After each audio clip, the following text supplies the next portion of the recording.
Okay. Are you ready, Olli? You ready? Okay, Sure. Good. Are you ready? All right, then you can start. All right, we are going to have a panel discussion.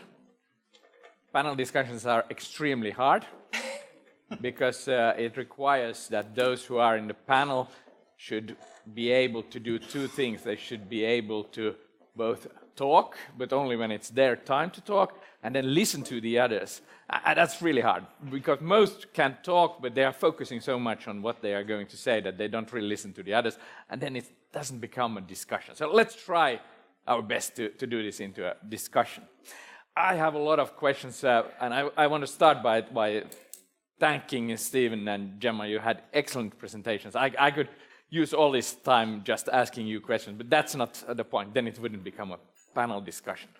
Okay, but I have several themes that I hope we have time to discuss, but of course it depends on how this goes. And when I do lead or host, as it says in the project, panel discussion, I don't do it as people normally do. I don't say that, give an open question and ask you to reflect. I will direct it directly to one of you. So I will be, let's see how this goes. So Olli, I will start with you. And before we go into the more general discussion about the impact and assessing them, I would like to hear your first impressions of the two talks that we just heard. Thank you. I was very impressed, and I had a couple of comments. So let's say so that in the very beginning I was a little bit scared that we will get rather depressing news from our foreign guests telling how to do and how we have done everything wrongly. But I was very relieved that we can do it. We can do it when we are evaluating our programs, so that the message was really good. Okay, so we have a positive spirit, and we think that we have not lost the whole game yet. Absolutely, we have lots of time to lose it. Good. We will come back to the quiz, some of the tricky questions in a while. So Riitta, could you also give your first impressions? My first impression definitely was, first of all, I liked these speeches very much. They really showed us the expertise from the UK, and it was very good to hear that they have had this impact aspect in evaluation for such a long time. So I think we really have a lot to learn from them. And also my first expression was that what we are dealing with here in strategic research is a little bit different from its kind of nature. So I think we need to adjust a little bit our thinking. Okay, great. Then we have sort of set the scene, and I very much share your views. On one hand, we can learn, we see how this links to what we're thinking, but we have a slightly different setting. But let's start with this, really, first the issue about societal impact. What do you really mean by that? And Stephen, you said that you had this very broad definition, and you talked about effect on or change, but then you also had or benefit. But at least when I think about it, I see it quite a bit different. The first one, effect on or change, it's very sort of, it doesn't have any direction. It doesn't have any sort of moral aspect directly to it, whereas if you say benefit, it already has some direction. Not every change can be a societal impact. How do you feel about this? When we are going to assess societal impact of research, what is the moral or ethical aspect of it, of the definition of it? Is any change based on research good, or something we should have? Clearly that any change based on research is not good. So it's perfectly possible, and Gemma's already started to introduce her lovely word grimpact about the negative effects of research. I think when it comes to research evaluation in the context of evaluating a funding stream or evaluating national performance, then clearly what you're focusing on is benefits from research. That's what you're measuring. So perhaps our definition ought to be more explicit around that. having said that, there are then a number of issues that I think you need to factor in, and no doubt Gemma has views on this too, that there are the pieces of bad research that bring about bad outcomes. And that's not something that we're ever looking at in the context of the REF, because the REF is about the best examples of the things that universities want to shout about and be proud of. But I think there are also issues around the trade-offs that you might get between benefit and downside. So I'm going to be very simplistic here, but you might say research into robotics is going to be fantastic. It's going to bring huge economic benefits. Manufacturing will get much cheaper. Everyone, what a wonderful thing. But then it's not so wonderful if you're the person whose job is disappearing because of the automation. And so that type of trade-off is an important part of thinking about impacts. What are the upsides, but also what are the downsides? And then I think, going back to your question, there are elements that we don't ask our assessors to think about. We explicitly exclude this about moral judgments.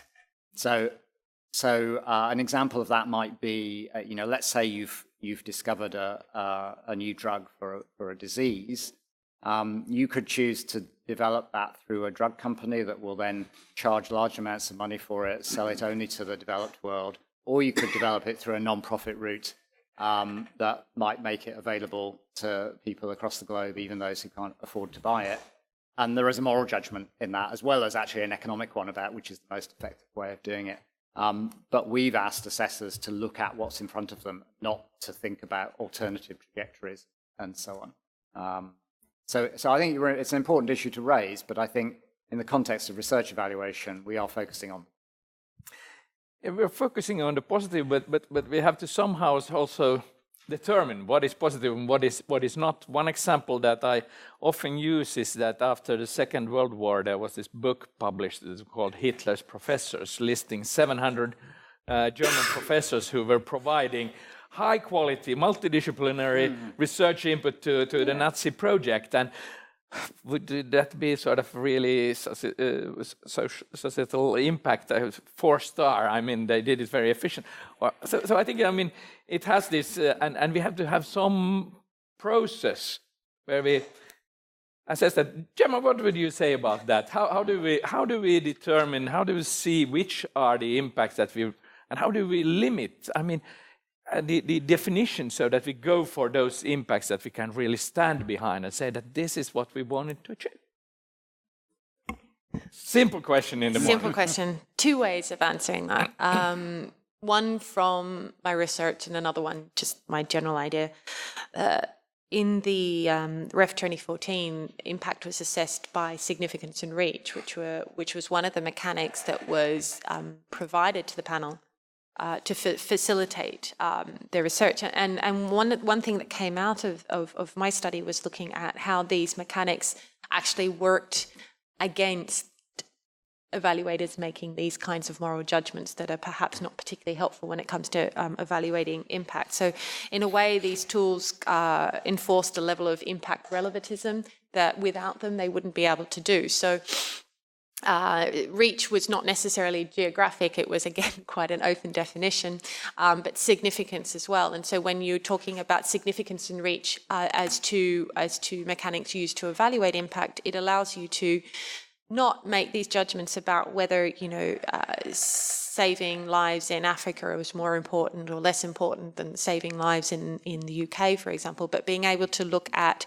whether the impact that occurred in Africa was significant for that period, for those people, or significant relative to the UK. And so it actually helped them to be able to do that. And so there are tools that are available to these evaluated panels that had the unattended effect of, but very beneficial effect of allowing these panels to extend, to not make those moral judgments and to be able to look at the significance of the impact where it occurred, rather than, as Stephen said, to look at alternative trajectories.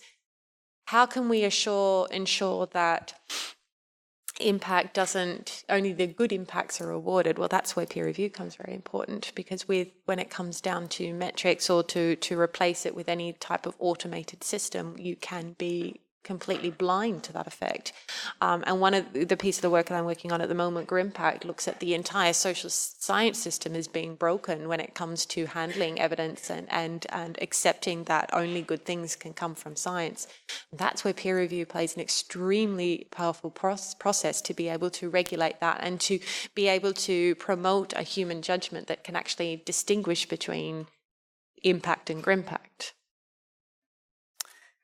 That's very, very interesting. Now, Olli has indicated that he is listening because he has asked for the floor, and we are making it now into a discussion. So, Olli. Thank you. I try to follow your advice to listen and to speak, and I try to do them at the same time. So, for impact and impact, I'm leading a program that's called Equal Society, and I think that it's highly controversial, politically very tense, in that sense that if I go to, for example, and give a speech in front of our government or political parties, if I tell that, let's say, income differences have been expanding widely, then in one political party they are saying that this is perfect because it should be like that. And in the other party they are saying that it's from the hand of the Father Satan, and we should somehow try to combat that kind of development. And then what I'm trying to say that what is bad and good result, it depends very much on the political interpretation of our results. And all results very often they are political.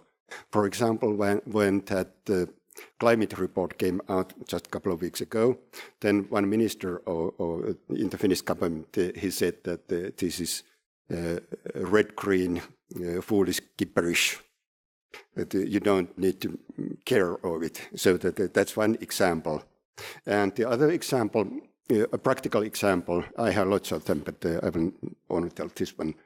In Finland, we had lots of different kind of housing allowance systems.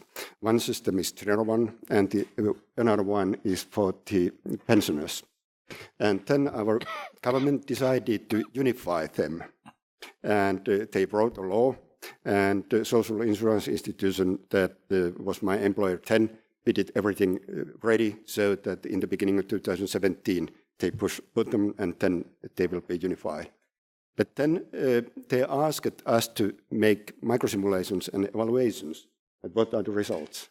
And then the microsimulations showed that those will win and those will lose. And then a huge debate broke out. And then the government took everything back. And then the question is that good or bad? For the government, it was bad result because they wanted to unify them, but they didn't dare do that because, as they say, that the start of political wisdom is the fear of pensioner, and then they were very, very much afraid of pensioners' reactions, and they abolished their decision. But it was good result for the opposition who were constantly against this. So that. But isn't this an interesting example where, I mean, the research has an impact, the government is using it even if it's bad for them? It's research-informed sort of decision-making, and everybody, Janne Hukkinen there is writing to the newspaper that the politician doesn't take any research into account, and here you come and tell them, even if it's bad for them, they take it into account. Can this really be true? Yeah, it's true, and in that report that you demand us to write, I will write about it. Okay, so good. That, you will get evidence and make evidence-based decisions. Okay, we will come back to the details about this and how you evidence it when we talk more about methods and things. Riitta, you have and then I will have a question for you, but Riitta first. Okay, thank you. Continuing this discussion, which I find very, very, very interesting. What is the responsibility of researcher of the impact? Is a researcher responsible for the impact, or is a society, decision makers and political people responsible for it? And I would say it's the latter, and researchers should remain neutral. They should be able to bring information and insight that can be applicable, used in the society, irrespective of the political stance. So it should be neutral. It's not their responsibility to make the final outcome and then see what comes out in the society. Having said this, I think this is very important in our strategic research because we have inbuilt this system of stakeholder cooperation here. It's inbuilt in this program, co-creation, that we have to cooperate, which is good. We cooperate, researchers cooperate with end users and stakeholders. And I think there are two points here that we have to be sensitive. And actually, before I forget, I say that actually I think here we come to very close to what Gemma said about assessing the process. And I think this process of cooperation and two-way impact between researchers and stakeholders is something that we should somehow also assess when we do the evaluation as a process, because we go into the what is going on phenomenon here. So this comes also close to this neutrality thing. We can have, for example, researchers that have some kind of inbuilt idea about the phenomenon already before they start research. I don't think their task at that moment is to give an impact and kind of we should measure how well they can induce that idea to the stakeholders in this co-creation, because then it's not co-creation anymore. Then the impact is only one way. But here in strategic research, it should be two ways. So also the researchers should be impacted by stakeholders. They should be able to refine, even make agile research in a way to refine their phenomenon that they are analyzing when they learn more about it. And what's very good here also, when you're sensitive also to this feedback, this way back, is that first of all, you learn more about the phenomenon. You can check how well you understand the structure and mechanisms of your research phenomenon. Also, if it's against your ideal, you understand more about the phenomena, maybe the obstacles or why certain kind of policy recommendations don't work. You learn more about it. Then the impact comes more effective, I think. So it's very important in assessing also to check this too, this how researchers are affected and impacted by the stakeholders. And I don't think we have talked about this very much in strategic research. Here, of course, we come to this danger that the stakeholders, if they have very twisted mind and bad for the society, there is, of course, this kind of danger. And that's also why I think it's very important that we assess the two-way dialogue in interaction, in co-creation, and also how neutral the information remains after this. It should really be cleaned and neutral. Then it's applicable more widely. Okay, I want to come. There are several themes now that we have that we will still return to. One, I think we will talk about the peer review and what kind of peer review we will need to assess this, and also link that to this ethical aspect. This about the responsibility, I think, is really important. The role of this co-creation of knowledge, I think, is also really important. But I want to ask you and take still on this issue about the ethics of what kind of impacts are good, to focus it on the Strategic Research Council and our task. Because in this case, we start with themes decided by the government based on a proposal from the Strategic Research Council, but still, so where the government says that, okay, these are the themes related to very, very different issues that we want to have knowledge on this. How do you feel, Stephen? Do you think that these decisions on the themes by the Finnish government, could they be sort of guiding us in saying that at least this is part of the sort of the direction that we should have, that we should sort of look at in particular impacts that are towards the issues that are within those themes. How do you feel about that? Yeah, so I think in your context of having these programs that have, as you say, government-defined themes and particular aims and outcomes, then framing your impact evaluation around those seems to make perfect sense. The only caution I would add is that there may be impacts, positive impacts that would be generally regarded as positive impacts from the research that's being done in a program that don't align with the initial objectives. And I think it's quite important to capture those because they're a key component of why we fund research. We don't just fund research to achieve the things we think it's going to achieve. We fund research for the unexpected and the discoveries that change things. I think the comments around that Olli made about the politically charged issues are really important. But I think to go to Riitta's comments about what is the role of a researcher in those politically charged environments, I do think researchers have some agency in this.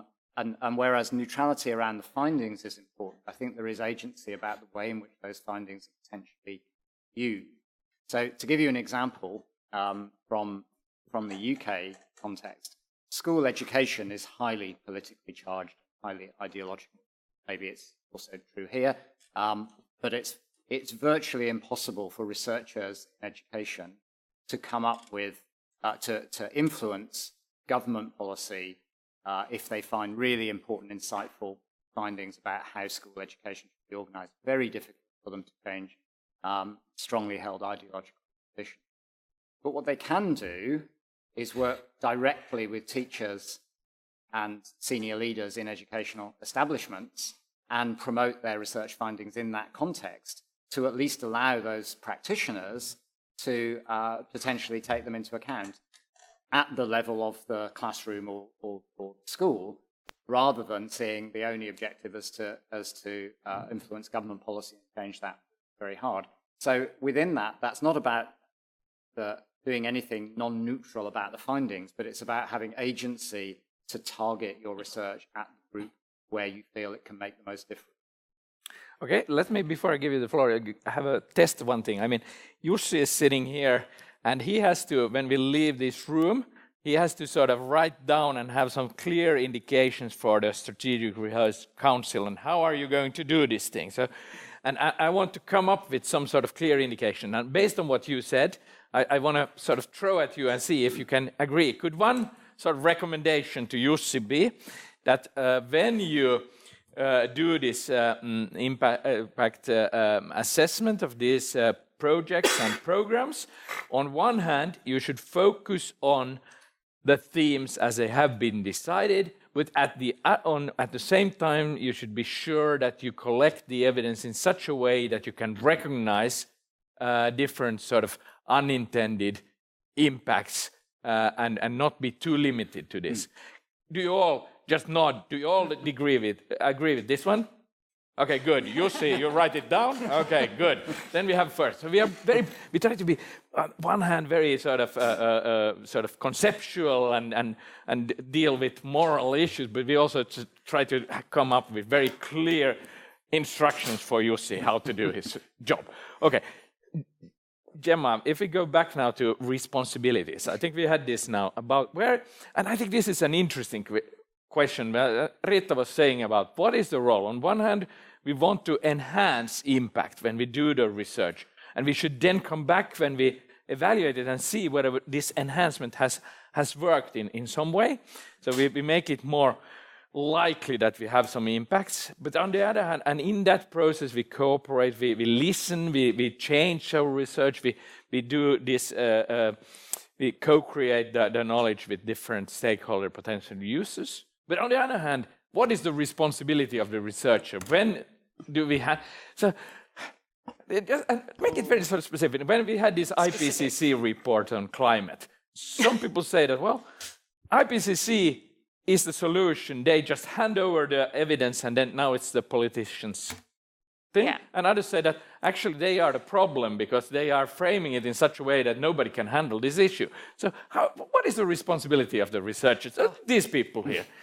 This is such a dangerous question because, yes, researchers, as Stephen said, you guys have agency. You can choose your research, you produce the evidence, and then you co-produce it with stakeholders who might not necessarily be trustworthy all the time, whoever they may be, whatever organisation they may be. So yeah, researchers have agency. And the funny thing about impact assessment is that we reward researchers when everything goes right. But when you involve a lot of stakeholders with competing ideas about how to use evidence and the responsibility of used evidence, and more or less in different degrees have invested in this whole idea of evidence-informed policy making, is that you can't always guarantee that they're going to use it in the way that you intended. And so does that necessarily mean if you have agency and you're going to be rewarded when things go right, are they going to be blamed when things go wrong? Because the thing that we've seen with the Grimpact study is that, you know, you can provide the evidence and it's there, but and you have agency and you can do everything in your power to ensure that you talk to the right people, that you have faith in those relationships. But we have this thing called contagion effect. So once one stakeholder has it, and it starts getting publicised, another stakeholder gets it, and then, you know, that's one degree of separation from you, but you can't always guarantee that they're going to use it in the right way. And then there's some, you know, there's some evidence from medical science where, you know, a specific drug, or well, sarin is an example, for example, it was seen as a treatment for different diseases, and then what happens is it gets being used as a chemical weapon. Are we going to then, you know, hold the researchers who created sarin accountable for this Grimpact? I don't know the answer. It's a dangerous question. But the good thing about it is, and the good thing about having a definition like the one that they had in the ref, is it emphasises a benefit. So perhaps we can be open to all different types of impacts, but the narrative approach means that we choose which ones we want to promote. That's important. Riitta. I would like to here bring to the fore the one of the assets that I think that we have in this strategic research program, and it relates to this not so potentially, or how to avoid bad outputs. We have a lot of experiments. They are not impact. They are maybe quasi-impact because they are only experiments, but they can also be seen as a test floor. So maybe when we are assessing impact, we should also pay attention, particularly to these test floor kind of models that it's hard to measure, but they are easy, they are neutral, you can test, and they are not yet the outcome. They are not yet the outcome in good nor bad. They are method of learning. I think this is an interesting thing, and it brings me to one of the next themes that I would like to discuss is time scale for the impact. But in a way, you can say that maybe if we have the possibilities for experiments, they could be sort of that we could sort of get early indicators or indications of impacts. But then is the question also, should we, and how much emphasis should we have on the issue on beyond experiments and how they are institutionalized or duplicated or issues like that. So that is I think I would like to hear how you reflect on experiments, but also I would like to open up this thing about, because before we go to then methods that we have to use, is about this time framework. You had in the ref, you had this where you looked at was it 5 years that you had sort of the impact, and then you had 20 years of research. So and I was fascinated by this graph you had about social sciences. You have only the impact came from very recent research, whereas for medical and some natural sciences it was much more evenly distributed. And I was thinking, is this really so? Or is this related to the thing that the impact that is easier to evidence when it comes to social science is the more recent one, and whereas those who changed our concepts and thinking, it's really hard to say that I have this email that proved that it was based on this research, and therefore it focuses more. So this is again about, well, what can we, what is the time frame of what is the time frame for the impacts, what can we at what time evaluate, and what is how is it linked to then evidencing? So, Stephen, experiments and timeframes. Where to start? And experiments, I think one of the advantages you have in this strategic research program is that you are focusing very strongly on interaction, if I understand it, and you are already measuring the nature of the interactions and how they work in the course of the program. And I think on the timescale you're talking about, so I'm now going to move on to the timescale. On the timescale of you're talking about for the ex post evaluation, then actually understanding that interaction activity and map is really important, because you're not going to be able in 1, 2, 3 years after the program's closed to capture the whole of the impact that has come from them. Our evidence from the REF is that you will, on that timescale, be able to capture some of the impact, potentially for some of the activities, because there is impact that is realized in parallel to the research process. So the other point about the humanities and social sciences result, I think is interesting, is that scholars in those disciplines will very clearly articulate the ways in which impacts can come from what they do, particularly when they co-create research, in advance of the formal academic research outputs. So the impacts are happening while the co-creation process is going on, and they might only get written up as a research article 5 years later. So I think you will capture some impacts on that small timescale, but the political question is, how do you get the message across to your funders, to your politicians, that this isn't the full picture, and that if this program inequality has achieved this change in discourse or debate in the parliament and maybe this small policy change, that's not the entirety of what it will achieve, almost certainly, in a decade. That's the big challenge you have. Gemma, you looked really sort of eager. You look like you want to have the floor now, or otherwise I'm in trouble. Yeah. So please. So I just wanted to build on Stephen's point from an impact assessment as a process idea, is that, the strategic research groups are very much focused on interactions, and there are models of impact assessment that focus on interactions. They call them productive interactions. So, having coffee with the policymaker is not particularly productive, but, having a co-created relationship is a productive way. And there are, typologies of what is considered a productive relationship or interaction as it is. And the difference between the REF impact and what it seems that you're planning here is that the REF impact was focused on that effect or change, that one thing that happened in time. And obviously, because you had such a large time scale, it was reasonable to assume that something had happened in 20 years, otherwise it wouldn't be done. But the larger the time scale, when you focus on an impact being a single event, curing cancer, whatever, it became and with a large time, it becomes more and more important for you to draw reasonable conclusions about the causality of that one piece of research versus that impact. And the other thing that happens is that research moves on, and just because your research is curing cancer doesn't mean that your research is the only piece of research curing cancer. So along those 20-year timeframes, you end up having competing claims on that impact. Here, you're focusing on productive interactions in a comparatively small time frame. And so being able to evidence these as an ongoing productive relationship that produces, impact, it is far more realistic, and it's far more, also because you're doing the evaluation mid as well as post, like ex ante as well as post. So you're doing an assessment in the middle of the 3+3 years, and then one at the end as well.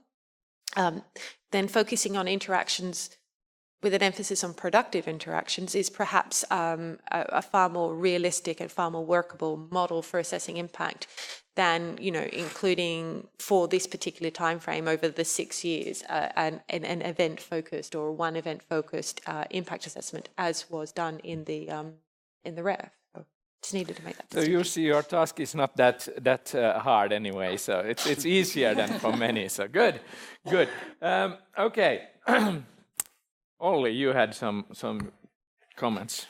Yeah, small continuation what Stephen said. It depends very much which kind of people we are thinking and groups of people we are thinking that we are trying to impact upon. For example, if you think politicians or bureaucrats, in some cases we can have rather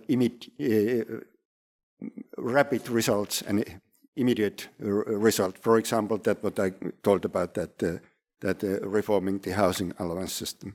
But then I think that we have some other long-term tasks, just to say, so that we try to creep in the heads of the politicians, and we are trying to change the, let's say, political discourse or public discourse. For example, in that the Equal Societies program, if you take example from gender equality or sexual equality or different kind of sexualities, so that to have impact how people are thinking and how we can create more, let's say, liberal society. Of course, this is a political statement, but I think in that way, sorry for that. And then also the same goes for mass media. We are contacting constantly with mass media and trying to have impact through mass media on politicians. And that time frame, then, for example, in very many of our programs, we do have statements that we should facilitate experiments. But once again, the problem is that the results from experiment, they are politically framed, and politicians will take whatever they want to do. For example, I'm leading the basic income experiment in this country, and whatever will come out, they will be politically contested. So that if the experiment shows that basic income is solution to all problems in the world, then the opponents of basic income will say that, yes, of course, because it was so badly planned, so that the result will be those. And in the case that it shows that basic income is destroying everything in our society, in that case, the proponents of basic income are saying that, of course, it was so badly planned. So that at least this kind of experiments that have very strong political connotations and social connotations, they are a little bit problematic. And also, when it comes to time frame, in very many experiments, especially if they are big experiments, the time frame is long, and politicians are anxious to get results. For example, in that basic income experiment, it had run 3 months, and then the Secretary or Prime Minister called me and said that, please, can you come and tell the results? And I said that, sorry guys, the results will be there in 2-3 years. Okay, we will soon move to which I think is really important for us, because Jussi needs some advice on this, and this is how to really do it, the methods and the things like that.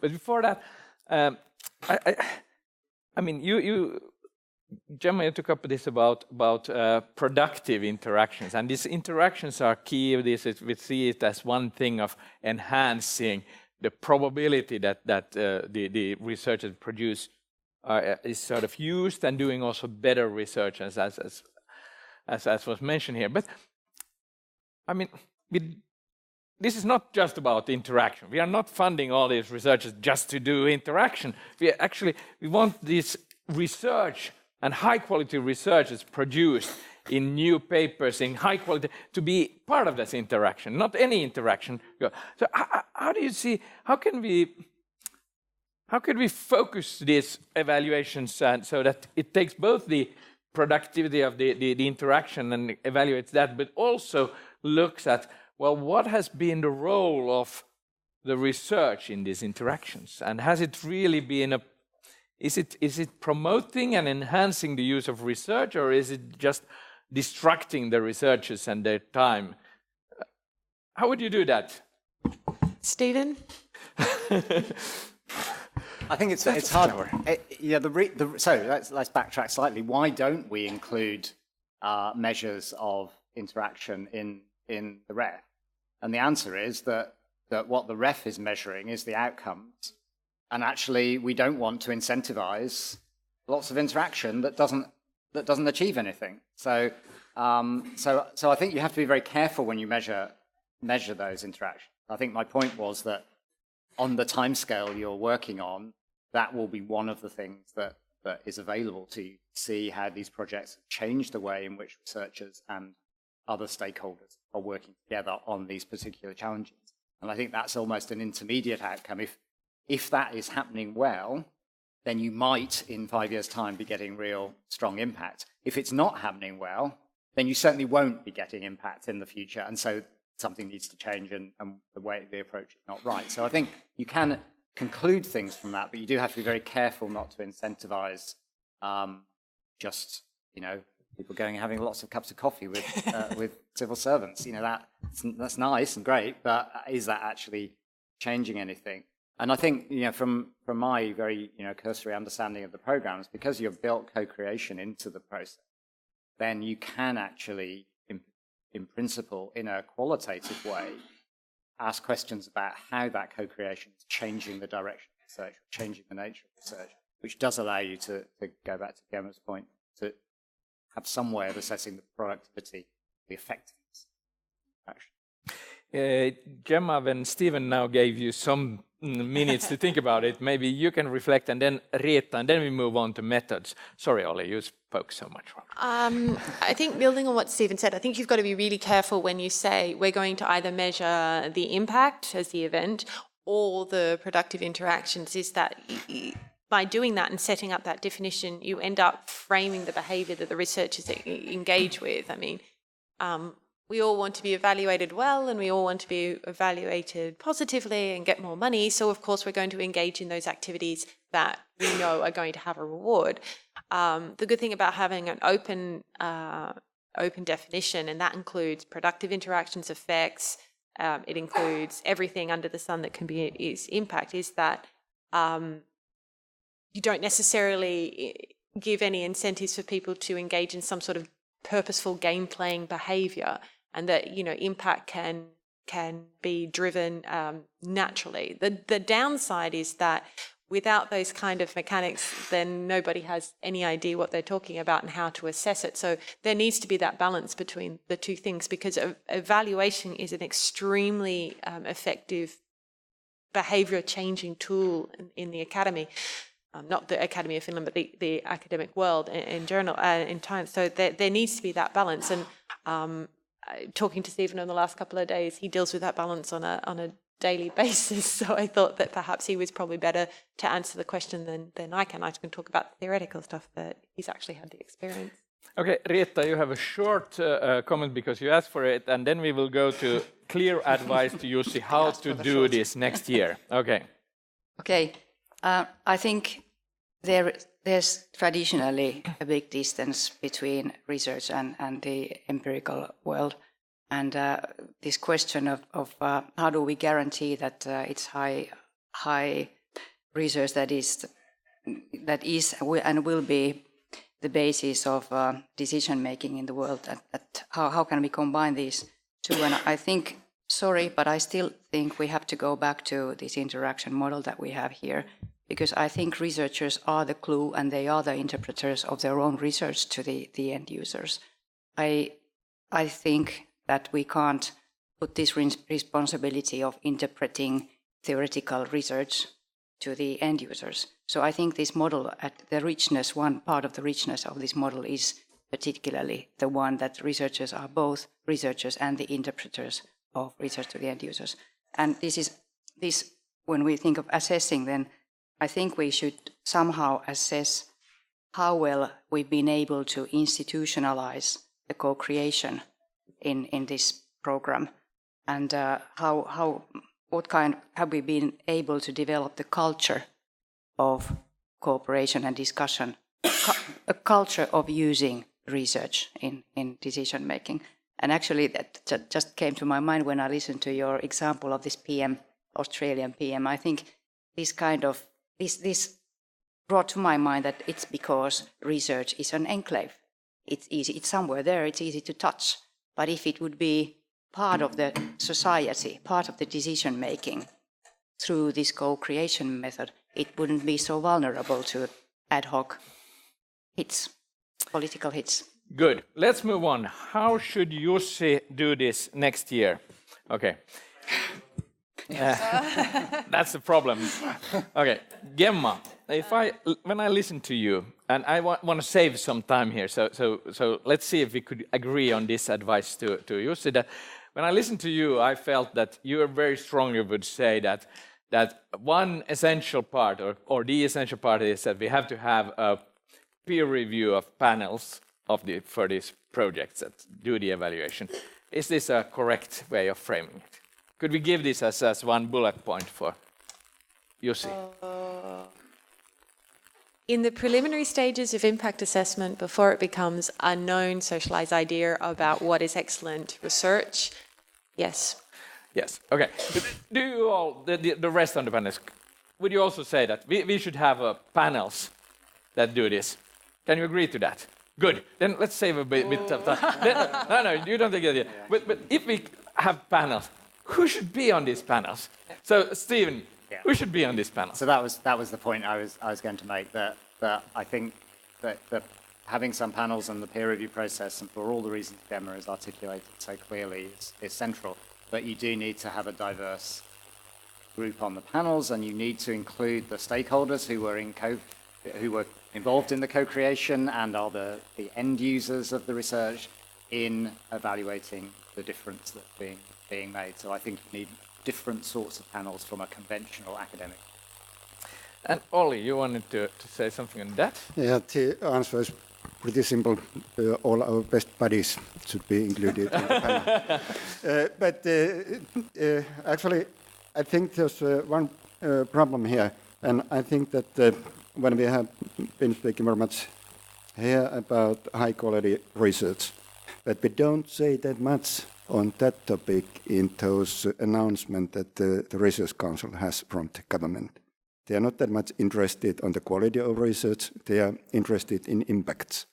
And I was very much pleased when you said that in the UK you use 65% of the evaluation and you're giving that percentage to high quality of research. And I think that should be perhaps more strongly in the agenda when we are evaluating what we have done, so that the high level of research and also educating future researchers doing research, societal relevant research. So that I think that should be in our mind, but also, of course, because this is linked to society and they want us to show impact, in that case also our groups that are behind us and all those let's say, representatives from civil society from different sectors. Okay, Gemma, about these panels. I read your piece in Nature yesterday, and I think it was very interesting. And if I sort of summarize it very shortly, based on your research in these panels that were a mix of these potential users and the academics dominated the panels. Okay, to put it and actually, when we started the Strategic Research Council, and since we were thinking about how should we do this evaluation of the proposals, and we were afraid and we had experiences from other panels that exactly the same thing you observed would happen, and therefore what we have had is two different panels, one assessing quality with only researchers, and one assessing relevance with both researchers but also other stakeholders. But so that if everything would be in one panel, it would be probably the researchers would dominate completely, and we wouldn't get the information from that. Should we have one or two panels? Oh. It's not a matter of separating the academics from the users. They do work well together sometimes. It's just that in the book I talk about the academics already forming a very in-group, and the users or the impact-only assessors that came in were formed an out-group. So it's like separating 4-year-olds in the playground, isn't it? The idea is not to separate them, but to get them to work well together. And this is the focus of my recommendations. It's not about separating them, and a way of getting them to work better or smarter, as I talk about in the book, is not to separate users from academics. I like the idea of impacts, the impact assessment and the traditional impact assessment being separate, but that doesn't necessarily think that impact assessment should and could be done solely by the stakeholders. Or, for that matter, the traditional impact assessment being solely done by academics. I don't think academics are the only and are necessarily the best judge of their own excellence. So I think that you should not separate them, but concentrate, that get them to work better. I like the 2 panels, but I think they need representation in both panels and get them to play nicely. Okay, good. Then another question is about what would be the base for this panel to make these decisions, to make this evaluation? And you use the case studies, and that has very much been also the sort of model when we have created these ongoing sort of impact case studies that we have for the projects. But in addition to case studies, qualitative and limited number of case studies per project that they can produce, do you see any other material that could be beneficial for the process without compromising the process, without taking over it? Or do you think that case studies is enough? Stephen? Yeah, I think so. So, I've perhaps slightly oversimplified what we do in the REF, and I'm now going to make it more complicated to answer your question. So actually, the assessment of impact in the REF wasn't based solely on case studies. So as well as case studies, the submitting units had to provide a narrative about so it's still narrative, but a narrative about their approach to impact and the processes they put in place to ensure that impact is delivered. And that also formed part of the assessment. So that is, so in the context of your programs, it would be about, I guess, a consortia, not only saying, here are 2 or 3 examples of difference we've made through our work, but also describing what the approach to delivering impact was, what worked well, what worked less well, and how learning, during the course of the program, how there was learning from that experience. So I would think that would be a valuable thing to do in addition to having case studies. Could I, before I give it to Riitta, just say that in the case of these projects, when they submitted their plans, there was also an interaction plan, which said that, well, how do they identify key stakeholders? What are the processes? How do they intend to interact with them? What is the basis? What are the resources they have? So actually, one could say that you could go back to that and see, did you deliver that, and did you modify it, and how do you think about that? And that would be in parallel to and you are all nodding, so we have again a very specific to our photographer, Jussi, who is going to implement all this. This is a concrete, again, advice that have 2, on one hand, the case studies, on the other hand, this follow-up on this and this approach. I think it's very good, and everybody is nodding on this one. And I'd just add that, just to emphasize again what I said, that in that looking at the document that started the project and evaluating how that's gone, to think very much about learning as being the thing that you're evaluating there. So it's not about, you said you would talk to 25 politicians and you've only managed to talk to 20. That's not what this is about. It's about, you started talking to politicians, you realized that they were the wrong target audience, so you stopped at 5 and moved on to a different, you learned from that experience and moved on to a different approach. So So the risk is if you just say, we're going to look at what your plan said, that becomes a very sort of instrumental thing, but it's not, it's about learning. Yeah, absolutely. Gemma? I was about to disagree, but now I agree. That's how fickle I am. I think that the number one rule of evaluation is you don't evaluate something based on a target that they haven't identified themselves before, initiating the program. But in this case, when it comes to impact, knowing that impact grows and interaction become available serendipitously, it's a learning opportunity, and it's also being able to reward for when serendipitous beneficial things happen and how they've got on and built that. Not that they occurred, but whether they've built on. That defines whether an interaction just occurred or whether it becomes productive. Good. Then I give the floor to Olli and Riitta, and then we will have a gallop. We will ask the audience some questions, and then we will maybe end after that. I noticed that clock is a bit off. Steve Jobs tells me we have 1 more minute. Okay, so Olli, short. Coming back to that evaluation pool. I think that that model that they applied in those flagship evaluations and interviews, it was a good one in that way that there was one pool that was scientific pool and then impact pool, and they were interviewing people separately, but then they are working collectively. So that I think that that would be one possibility and one advice to UC. To have scientific and then impact and then merge them together to evaluate everything. And I very much agree with that idea that when we are evaluating the impacts, we will look at what we have promised to do and what we have done. Good. Riitta, very short. Okay, very short. When we assess impact, we have these case studies, narratives written by researchers, but if we assess impact, should we listen more to the end users?